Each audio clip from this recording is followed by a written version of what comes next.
أعوذ بالله من الشيطان الرجيم بسم الله الرحمن الرحيم والصلاة والسلام على رسول الله bokki Sénégal bokki jigéen yi seen bokki jigéen di jigéen ñi nga xamante ne ñoo nekk ci ànd sàmm jikko yu femme ñoo ñëw di waxtaan ak Sénégal di ñëw rekk ci xew-xew bu metti boo xam ne dal na ci sunu kaw bërki démb ci li ñu waxoon ne moom ñu tudde fête de la musique te mu am jëmm joo xam ne yëngu yam ci am ak nam ko taxawee gàcceel na bépp jigéen gàcceel bépp yaay gàcceel bépp soxna jigéen ñi ànd sàmm jikko yi nag ñëw teew fii tey ngir wax ak askan bi ci li ni mel ak it jotal leen plainte bi nga xamante ne ànd sàmm jikko yu femme yëkkati nañ ko ci kaw jëmm jooju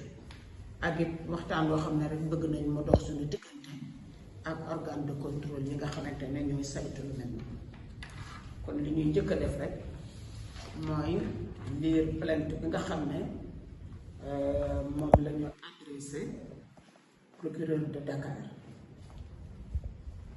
waaw ñu wax ne monsieur le procureur de la République près le tribunal de grande instance hors classe de Dakar, le collectif And Samm Jikko Yi en sa commission femmes vient saisir votre haute autorité sur des faits particulièrement graves survenus lors d'une soirée organisée en partenariat avec la RTS dans le cadre de la fête de la musique au terrain Acapes 6 aux Parcelles Assainies. Une certaine Elisa Marie Audrey Diatta, alias Di Frézy, en la circonstance, a choqué le monde avec un spectacle d'exhibitionnisme digne d'un film pornographique auquel elle s'est livrée presque nue avec la complicité vulgaire de notre télévision nationale qui jamais auparavant ne s'est à ce point compromis dans la bassesse des mœurs. Cette atteinte poignante à nos mœurs, à la morale, n'est pas digne et n'est pas sénégalais. C'est aussi une agression de nos valeurs intrinsèques que notre nation du civisme et de retenue ne mérite pas. Largement relayée à travers les moyens de diffusion publics que sont les réseaux sociaux, les conséquences sont hélas ce que l'on peut imaginer sur le plus jeune public. Pour ces délits d'une rare gravité, nous vous exhortons, monsieur le procureur, à sévir pour éviter que la population outrée n'essaie de régler ses comptes à sa manière, car de partout nous proviennent des interpellations menaçantes et des protestations que seule notre décision de vous saisir a quelque peu calmé. En vous remerciant par avance, veuillez agréer, monsieur le procureur,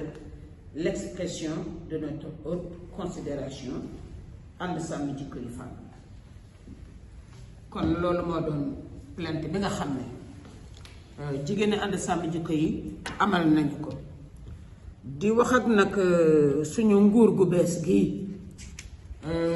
jëm ci président de la république ak premier ministre am di leen wax ne umma bi jaaxle na l'islam bi jaaxle na te dañoo amoon yaakaar ci ñoom ndax it nag lii mun tawee mukk ci ñu mel nii dëkke di jam suñu ngor ak li gën a sell ci suñu njaboot ak suñuy xale kon ñu ngi ñaan wax dëgg yàlla division cybercriminalité ak brigade des mœurs ak CNRA ngir jëm yàlla ñu def seen liggéey bi tax ñu di leen fay ndax njaboot gi fi mu ne nii wala na jëm fu nekk ci ñaawteef yoo xam ne kenn mosu koo xam ne réew mi waaw kon loolu daal mooy kàddu yi nga xamante ne moom lañ doon fésal di salaamaaleykum wa rahmatullah wa barakatuh